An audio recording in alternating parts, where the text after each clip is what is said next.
Hi everyone, good morning. Welcome back to my channel, Joris Watch Me World. Mga kauragon, samahan niyo magluto ng pinakrong batag. Iyan ang ating 1 coconut at ating kayo ng niyog para sa ating gata.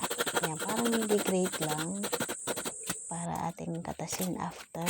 And then, yan ganyan ang pagkakayod. Dapat magkaroon kayo para makuha natin yung laman ng niyog. Kung wala naman sa palengke, may mga nagkakaya din. 5 piso or 10 pesos lang ang charge. Pwede naman. Ayan. Atin na po siyang kumis-kumisin para matanggal yung extra. Salain natin yung unang gata or yung tinatawag na sangkaka. Balatan natin ang ating hilong na saging. Ganyan. And then natin sa 4. Pagkatapos, ating isa-separate muna yan.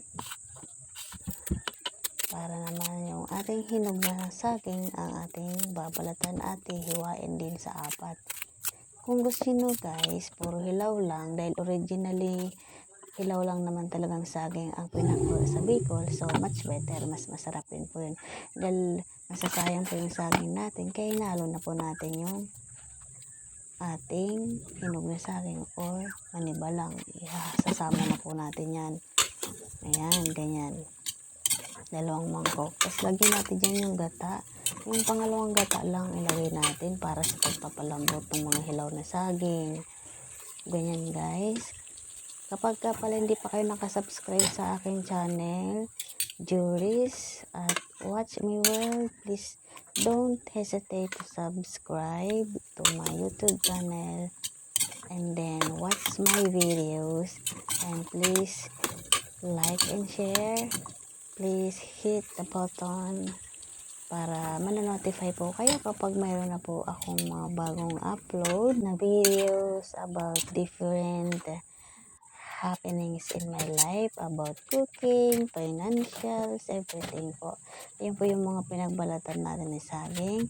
And then, after po niyan, pag nalaluto na po, yan, lagyan na natin yung sangkaka o yung unang gata para sa final. Ibig sabihin, no, nalagyan na po natin yung hinog na saging at luto na po yung unang saging, which is yung hilaw. Ayan, kapag gusto nyo lagyan ng banana essence at banana flavor, it's okay po, depends upon your taste naman. Pero konti lang kasi sobrang bango po niya kapag nasobrahan. Ayan guys. Kapag naman gusto niyo ng may konting salt, okay lang. Yan, para naman magbabalance yung salt at yung tamis. Pag gusto niyo matamis lang, yan, sige po rin namang asukal lang ilagay niyo. Pwede namang asin lang. Pero ang original na pinako sa Bicol is asin lang. Tsaka nyog and then saging. Dahil luto na, lagyan natin ng powdered milk which is bear brand para naman may taste. Kung walang bear brand, okay lang. O, diba? Thank you guys for watching. Please don't forget to subscribe on my YouTube channel. And God bless everyone.